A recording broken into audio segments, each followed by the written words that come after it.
പവിത്രം സീരിയലിൻ്റെ latest episode review ആണ് പറയുന്നത്. അങ്ങനെ വാസവൻ എത്രയും പെട്ടെന്ന് പുളിക്കനെ കണ്ടെത്താൻ വേണ്ടിയിട്ട് രാജേട്ടനോടും അനിയൻകുട്ടനോടും പറയും. അന്നേരം പുളിക്കൻ നാഗർകോവിൽ എവിടെയോ ഉണ്ട് എന്നൊരു വിവരം അവർക്ക് കിട്ടിയെന്നുള്ള കാര്യങ്ങളൊക്കെ രാജേട്ടനോട് വെളിപ്പെടുത്തും. പിന്നീട് അവരങ്ങോട്ടേക്ക് പോയി കഴിഞ്ഞപ്പോൾ ജോണിയോട് പറയുന്നുണ്ട്, ജോണി നീയും കൂടി അവരോടൊപ്പം പോകണമെന്ന് പറയും. ഈ പറയുന്ന ജോണി ശരിക്കും ഒരു ഒറ്റുകാരനാണ്. കാരണം ജോണി ചന്ദ്രശേഖരൻ്റെ കയ്യിൽ നിന്ന് പണം വാങ്ങിച്ചിട്ടുണ്ട്. അങ്ങനെ ചന്ദ്രശേഖരൻ ആ ഒരു വിവരങ്ങളൊക്കെ പറഞ്ഞു കൊടുക്കുകയാണ് അവന്. കുറച്ച് കഴിഞ്ഞപ്പോൾ ശ്രീകാന്തിനെ ചന്ദ്രശേഖരൻ വിളിച്ചു. ചന്ദ്രശേഖരൻ വിളിച്ചിട്ട് പറയുന്നുണ്ട്, അതെ ജോണി എന്നെ വിളിച്ചിട്ടുണ്ടായിരുന്നു എന്ന്. അത് കേട്ടപ്പോൾ ശ്രീകാന്ത് ചോദിക്കുന്നുണ്ട്, എന്താ അച്ഛാ കാര്യം? ആ വാസവൻ പുളിക്കനെ അന്വേഷിക്കാനായിട്ട് നാളെയോ മറ്റന്നാളോ ആ രാജേട്ടനെ അങ്ങോട്ടേക്ക് പറഞ്ഞു വിടും, നാഗർകോവിലേക്ക്. എന്ത്, നാഗർകോവിലേക്കോ? അതെ, അവിടെ എവിടെയാണ് അവനെ കണ്ടെത്തുന്ന ആ ജോസഫും അവരൊക്കെയാണ് പറഞ്ഞിരിക്കുന്നത് പോലും. ജോണിയെയും കൂടെ കൂട്ടിയിട്ട് അങ്ങോട്ടേക്ക് വിടുന്നത് അന്വേഷിക്കാനായിട്ടല്ലേ? അങ്ങനെയാണെങ്കിൽ അവിടെ പരിസരത്ത് എവിടെയെങ്കിലും കാണില്ലേ? അത് ഉറപ്പല്ലേ എന്ന് ചോദിക്കും. ജോണിയും കൂടി അവരോടൊപ്പം പോകുന്നത് കൊണ്ട് പേടിക്കണ്ട. പുളിക്കനെ കണ്ടെത്തുകയാണെങ്കിൽ ജോണി ആദ്യം നമ്മുടെ അടുത്തേക്ക് എത്തിച്ചോളും. ഇനി പുളിക്കൻ ശബ്ദിക്കില്ല എന്നും പറയും. അതോടുകൂടി കാര്യത്തിനൊക്കെ ഏകദേശം ഒരു തീരുമാനമുണ്ടാകുമെന്നൊക്കെ പറയും. ജോണി ഈ വിവരങ്ങളൊക്കെ നമുക്ക് തരുന്നത് കൊണ്ടുള്ള കാര്യം വാസവനൊന്നും തന്നെ അറിയില്ല. ജോണി ഒറ്റുകാരനാണെന്നുള്ള കാര്യം ഞാൻ അപ്പോഴേ പറഞ്ഞതല്ലേ. ശരിക്കും ഈ രാഷ്ട്രീയക്കാരുടെ കൂടെ എപ്പോഴും ഒരു ഒറ്റുകാരൻ കാണും. അങ്ങനെ ഒരു ഒറ്റുകാരനാണ് ജോണി. അയാൾക്ക് പൈസ നമ്മൾ കൊടുത്തിട്ടുണ്ടെങ്കിൽ അതിൻ്റെ കൃത്യമായിട്ടുള്ള ഉത്തരവാദിത്തം അയാൾ നമ്മളോട് കാണിക്കുന്നുണ്ടെന്നും പറയും. അത് കേട്ടപ്പോൾ ശ്രീകാന്തിന് ഭയങ്കര സന്തോഷമാവുകയാണ്.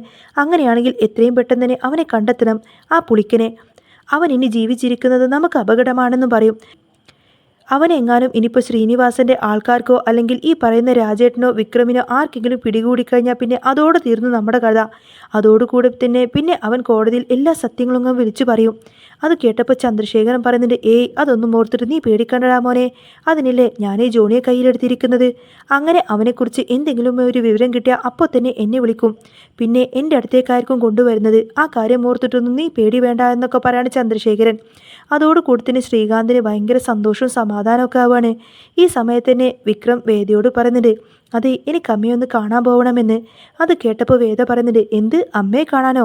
വിക്രു, എന്താ ഈ പറയുന്നത്? ഒന്നും അറിയാത്തതുപോലെ സംസാരിക്കരുത്. എനിക്ക് അമ്മയെ കണ്ടില്ലെങ്കിൽ ഒരു സമാധാനം വരത്തില്ല എന്ന് പറയാണ് വിക്രം. അറിയാലോ എൻ്റെ അവസ്ഥ എന്താണെന്ന്. ഇനിയിപ്പോൾ പോലീസ് പിടിച്ചാലും കൊള്ളാം, ആര് പിടിച്ചാലും എനിക്ക് കുഴപ്പമില്ല. എനിക്ക് എൻ്റെ അമ്മയെ കണ്ടേ മതിയാവൂ എന്നൊക്കെ പറഞ്ഞ് വിക്രം അങ്ങ് വാശി പിടിക്കുകയാണ്. വേദ അതിന് സമ്മതിക്കുന്നില്ല. വേദ പറയുന്നുണ്ട്, വിക്രം വെറുതെ അഭ്യാസം കാണിക്കരുത്. ഇവിടെ നിന്ന് പുറത്തിറങ്ങുന്നത് എങ്ങനെയാണെന്ന് ഓർത്തു നോക്കിയിട്ടുണ്ടോ? അതെ, ഒരു കാര്യം ചെയ്യാം. എല്ലാവരും രാത്രിയിൽ കിടക്കുന്ന സമയത്തിന് ഞാൻ എങ്ങനെയെങ്കിലും ഇവിടെ നിന്നും പുറത്തിറങ്ങിക്കോളാം. എങ്ങനെ പുറത്തിറങ്ങും നീ? എങ്ങനെ പുറത്തിറങ്ങുമെന്ന് ചോദിക്കുന്ന സമയത്തിന് ഒരു കാര്യം ചെയ്താൽ മതി. ആ CCTV ഒന്ന് ഓഫ് ചെയ്ത് തന്നാൽ മാത്രം മതി എന്ന് പറയും. പിന്നെ ഫ്രണ്ട് വഴി പോകത്തില്ല, ഞാൻ ബാക്ക് വശം വഴി എങ്ങനെയെങ്കിലുമൊക്കെ അതിൽ കൂടി ബാൽക്കണി വഴി എങ്ങനെയെങ്കിലുമൊക്കെ ഇറങ്ങിപ്പോയിക്കോളാമെന്ന് പറയാണ് വിക്രം. അത് കേട്ടപ്പോൾ വേദ ചോദിക്കുന്നുണ്ട്, അതൊക്കെ നടക്കുന്ന കാര്യമാണോ എന്ന്? നിനക്കെന്നെ ഹെൽപ്പ് ചെയ്യാൻ പറ്റില്ലേ? ഞാൻ പെട്ടെന്ന് പോയിട്ട് പെട്ടെന്ന് തിരികെ വന്നോളാമെന്ന് പറയാണ് വിക്രം. അല്ലെങ്കിൽ പിന്നെ ചിലപ്പോൾ നീ എൻ്റെ സഹായമില്ലാതെ തന്നെ ഉറങ്ങിക്കിടക്കുന്ന സമയത്ത് ഞാൻ ചിലപ്പോൾ ഇവിടെ നിന്നും ഇറങ്ങിപ്പോയി എന്ന് വരുമെന്നും പറയാണ് വിക്രം. അത് കേട്ടപ്പോൾ വേദക്കാകെ ടെൻഷനായി. വേദ പറയുന്നുണ്ട്, വിക്രം എത്ര പറഞ്ഞാലും തലയിലേക്കും കയറത്തില്ല അല്ലേ? അറിയാലോ, ഇനി കുറച്ച് ദിവസം കൂടിയേ ബാക്കിയുള്ളൂ. എത്രയും പെട്ടെന്ന് സത്യങ്ങളൊക്കെ കണ്ടെത്തണം. ദീപ്തി പോയി ദീപ്തിയുടെ കാര്യങ്ങളൊക്കെ ചെയ്തിട്ടുണ്ട്. വാസവനെ കണ്ടിട്ട് കാര്യങ്ങളൊക്കെ തുറന്നു പറഞ്ഞിട്ടുണ്ട്. അധികം വൈകാതെ തന്നെ ആ പുളിക്കൻ എവിടെയാണെന്ന് വാസവൻ കണ്ടെത്തുക തന്നെ ചെയ്യും. അതിനുശേഷം ഇനിയിപ്പോൾ വിക്രമിന് നേരെ തോക്കുമായിട്ട് അയാൾ വരത്തുള്ളൂ. പക്ഷേ ആ ഒരു ഉറപ്പുണ്ടെന്ന് കരുതിയിട്ട് വിക്രം ഇങ്ങനെ ഇറങ്ങി നടക്കാനൊന്നും പറ്റില്ല എന്ന കാര്യം അറിയാലോ. വിക്രം പറയുന്നുണ്ട്, ഞാൻ പോയിട്ട് കണ്ടിട്ട് പെട്ടെന്ന് തന്നെ വന്നോളാമെന്ന്. നിന്റെ ഒരു ഹെൽപ്പ് മാത്രം മതി. അങ്ങനെ ഒടുവിൽ വിക്രം നിർബന്ധിക്കുന്ന സമയത്തിന് വേദക്കാണെങ്കിൽ എന്ത് ചെയ്യണമെന്ന് പോലും അറിയില്ല. സമ്മതിക്കാതിരിക്കാനും പറ്റുന്നില്ല കേട്ടോ വേദക്ക്. അങ്ങനെ വിക്രമാണെങ്കിൽ ഒടുവിൽ അമ്മയെ കാണാനായിട്ട് അവിടെ നിന്നും പോവാണ്.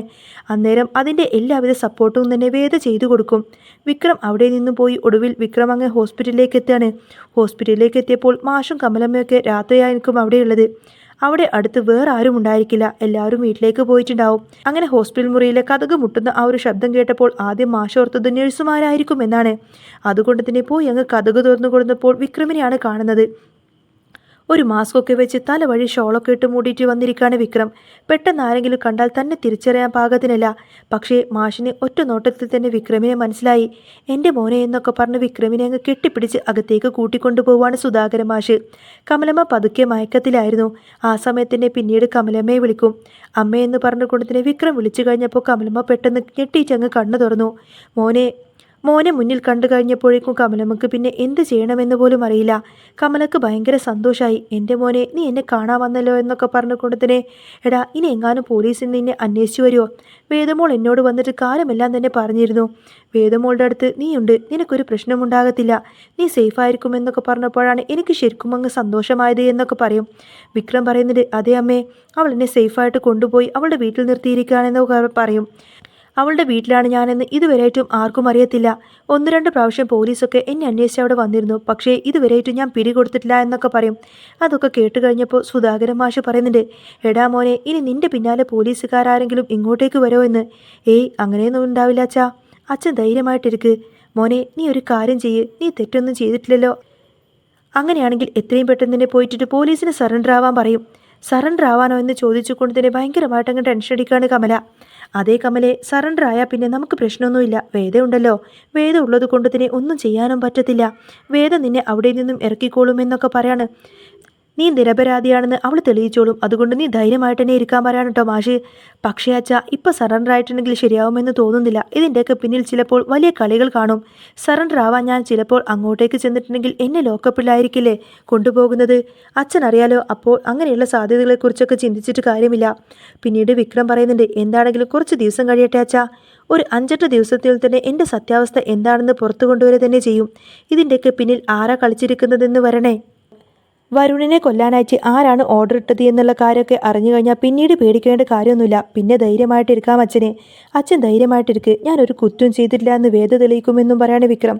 അന്നേരം കമല പറയുന്നുണ്ട്, എനിക്കറിയാം മോനെ, അവളൊരു മിടുക്കിയാണ്. അവൾ നിനക്ക് ചേരുന്ന പെൺകുട്ടിയാണ്. നിങ്ങൾ രണ്ടുപേരും തമ്മിലായിരുന്നു ഒന്നിക്കേണ്ടിയിരുന്നത്. അന്നൊക്കെ ആദ്യമൊക്കെ എനിക്കൊരു ബുദ്ധിമുട്ടായിരുന്നു. പക്ഷേ ഇപ്പോൾ എനിക്ക് എല്ലാം മനസ്സിലാവുന്നുണ്ട്. അവൾ അത്രമാത്രം നല്ലവളാണെന്ന്. അവളെ മനസ്സിലാക്കാതെ പോയത് നീയാണെന്നും പറയും. ആ സമയത്തിന് വിക്രം പറയുന്നുണ്ട്, അമ്മേ, ഇനിയിപ്പോൾ അതിനെക്കുറിച്ച് ഓർത്തിട്ടൊന്നും അമ്മ ടെൻഷൻ അടിക്കണ്ട. അമ്മക്കിപ്പോൾ വേറെ പ്രശ്നമൊന്നുമില്ലല്ലോ, എല്ലാം കുറവായില്ലേ എന്നൊക്കെ ചോദിക്കും. അതെ, എൻ്റെ മോനെ കണ്ടു കഴിഞ്ഞപ്പോൾ എൻ്റെ പകുതി അസുഖങ്ങൾ മാറിക്കഴിഞ്ഞു എന്ന് പറയട്ടെ കമല. അന്നേരം മാഷ് പറയുന്നുണ്ട്, കണ്ടില്ലേ, ഇപ്പം തന്നെ കമലയുടെ മുഖത്ത് വല്ലാത്തൊരു ഐശ്വര്യം തന്നെയാണ്. കുറച്ച് മുൻപ് വരെ മോനെ കണ്ടില്ല എന്നൊക്കെ പറഞ്ഞ് വല്ലാത്ത ടെൻഷനായിരുന്നു. എടാ മോനെ, നീ ഇനി അധിക സമയമൊന്നും നീ ഇവിടെ നിൽക്കണ്ട. ആരെങ്കിലും വന്ന് കണ്ടു കഴിഞ്ഞാൽ അതോടെ തീർന്നു. എനിക്ക് നല്ല പേടിയുണ്ട്. നീ ഇപ്പം തന്നെ ഇവിടെ നിന്ന് പോയിക്കോ. ഒന്നുകൊണ്ടും നീ പേടിക്കൊന്നും വേണ്ട. അവിടെ വേദയുണ്ടല്ലോ, അവൾ വേണ്ടുന്ന പോലെ കാര്യങ്ങളൊക്കെ കൈകാര്യം ചെയ്തോളാം. നിങ്ങൾ ധൈര്യമായിട്ടിരിക്ക്. എന്തു വന്നാലും ഞാൻ നിരപരാധിയാണെന്ന് തെളിയിക്കുമെന്നൊക്കെ പറഞ്ഞ് ഉറപ്പ് കൊടുത്തുകൊണ്ടായിരിക്കട്ടെ വിക്രം അവിടെ നിന്നും പോകുന്നത്. ഈ സമയത്ത് വേദയാണെങ്കിൽ നെഞ്ചിൽ കത്തുന്ന തീയുമായിട്ടാണ് അവിടെ ഇരിക്കുന്നത്. വിക്രം ഇതുവരെയായിട്ടും വന്നിട്ടില്ല. ദൈവമേ, ഇനി എങ്ങാനും പിടിക്കപ്പെടുമോ എന്നൊരു ചിന്തയായിരിക്കും വേദക്ക്. വിക്രമിനെ വിളിക്കാനും പറ്റില്ല. ഭയങ്കര ടെൻഷനായിരുന്നു വേദ. അങ്ങനെ കുറേ അധികം സമയം കഴിഞ്ഞപ്പോഴേക്കും വിക്രം തിരിച്ചെത്തിയപ്പോഴാട്ടോ വേദക്കൊന്ന് സമാധാനമായിരുന്നത്. ഈ സമയത്ത് തന്നെ വേദ പറഞ്ഞിട്ട്, ഇത്ര സമയം എന്താ താമസിച്ചത്? പെട്ടെന്ന് വരാമെന്ന് പറഞ്ഞു പോയതല്ലേ? അതെങ്ങനെയാ പെട്ടെന്ന് ചെന്നിട്ട് വരാൻ പറ്റുന്ന കാര്യം? അമ്മയൊന്ന് കണ്ട് 2 വാക്കെങ്കിലും സംസാരിക്കണ്ടേന്ന് ചോദിക്കും. വിക്രമിന് അതൊക്കെ പറയാം, എൻ്റെ അവസ്ഥ എനിക്കല്ലേ അറിയാവൂ എന്നൊക്കെ പറഞ്ഞുകൊണ്ട് തന്നെ വേദക്കാകെ ടെൻഷനായിരിക്കും കേട്ടോ. അന്നേരം വിക്രം ചോദിക്കുന്നുണ്ട്, എന്തവസ്ഥ? അല്ല വിക്രം, ഈ സമയത്ത് വരാതിരുന്നപ്പോൾ എനിക്കാകെ ടെൻഷനായി എന്ന് പറയും. പിന്നെ ടെൻഷനാവാൻ വേണ്ടിയിട്ട് ഒരാൾ വന്നിരിക്കുന്നു എന്നൊക്കെ പറഞ്ഞിട്ട് വേദ ഇങ്ങനെ കളിയാക്കാട്ടോ വിക്രം. വേദ പറഞ്ഞിട്ട്, ഒരു കാര്യം ചെയ്യ് വിക്രം, കിടന്നുറങ്ങിക്കോളാൻ പറയാണ്. ഇന്ന് നീ ഇവിടെ കിടക്ക്, ഞാൻ നിലത്ത് കിടന്നോളാം എന്ന് പറഞ്ഞുകൊണ്ട് തന്നെ വിക്രം പെട്ടെന്ന് തന്നെ വേദ കിടക്കുന്ന ആ ഒരു തറയിലേക്ക് കയറി കിടന്നു. ആ സമയത്തിന് വേദ പറയുന്നുണ്ട്, ദേ വിക്രം, മര്യാദക്ക് അനുസരിക്കാൻ നോക്ക്, മര്യാദക്ക് ഇവിടെ വന്ന് കിടക്കാൻ നോക്ക് എന്ന് പറയുന്ന സമയത്തിന്, വേണ്ട, ഞാൻ ഇവിടെ തന്നെ കിടന്നാൽ മതി എന്നൊക്കെ പറയും. ഇത്ര ദിവസം നീ അല്ലേ നിലത്ത് കിടന്നത്, അപ്പോൾ എനിക്ക് വലിയ പ്രശ്നങ്ങളൊന്നുമില്ല. ഇപ്പം ഇനി ഞാൻ തന്നെ നിലത്ത് കിടന്നോളാം എന്നൊക്കെ പറഞ്ഞ് വിക്രം സമ്മതിക്കുന്നില്ല. ഈ സമയത്തിന് വേദ പറയുന്നത്, ഒരു പക്ഷേ വിക്രം പോയതിനു ശേഷം എനിക്ക് നല്ല ടെൻഷനായിരുന്നു. ഇവിടെ ഇരിക്കുന്ന സമയത്ത് ശ്രീയേട്ടനോ ആരെങ്കിലും കണ്ടിട്ടുണ്ടെങ്കിൽ അതോടുകൂടെ തീർന്നല്ലോ എല്ലാ കാര്യങ്ങളും. അന്നേരം വേദയോട് ചോദിക്കുന്നുണ്ട്, നീ എന്തിനാ നിന്റെ ചേട്ടനെ ഇത്രമാത്രം പേടിക്കുന്നത് എന്ന്? പേടിയല്ലേ വിക്രം, ചില സത്യങ്ങളൊക്കെ കണ്ടെത്തുന്നത് വരെ നമ്മൾ ഇങ്ങനെയൊക്കെ നിന്നേ മതിയാവൂ.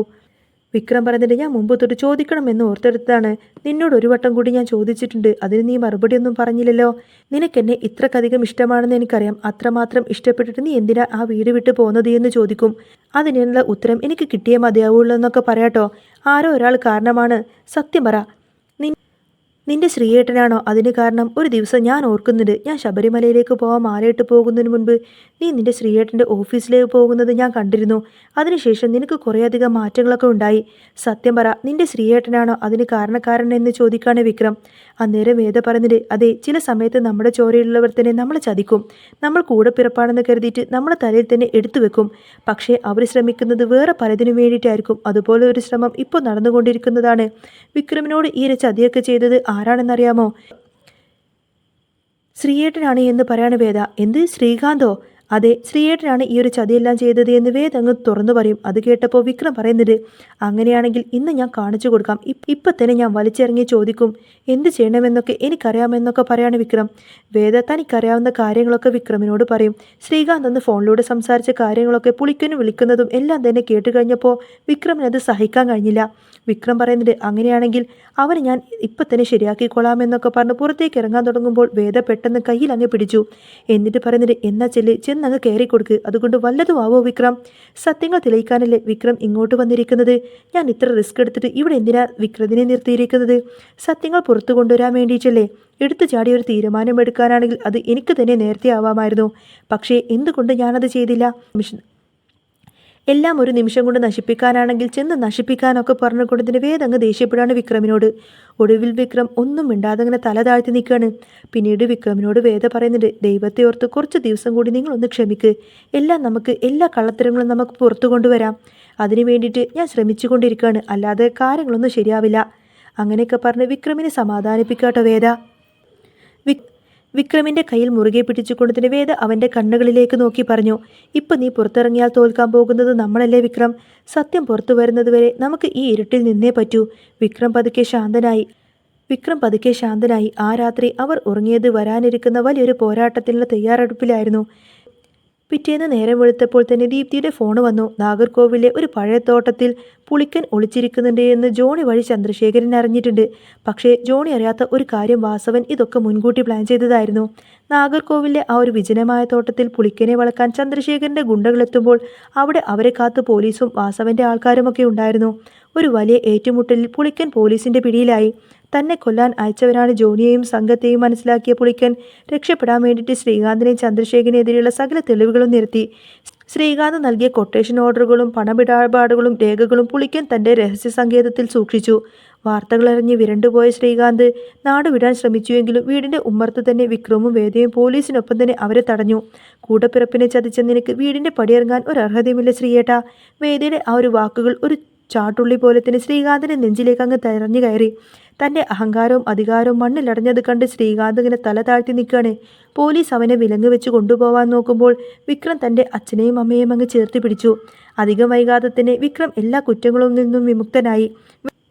വേദയുടെ തളരാത്ത പോരാട്ടമാണ് തൻ്റെ ജീവിതം തിരിച്ചു വന്നത് എന്ന് വിക്രം തിരിച്ചറിഞ്ഞു. കമലമ്മയുടെ ആഗ്രഹം പോലെ തന്നെ അവരൊന്നിക്കാൻ തീരുമാനിച്ചു.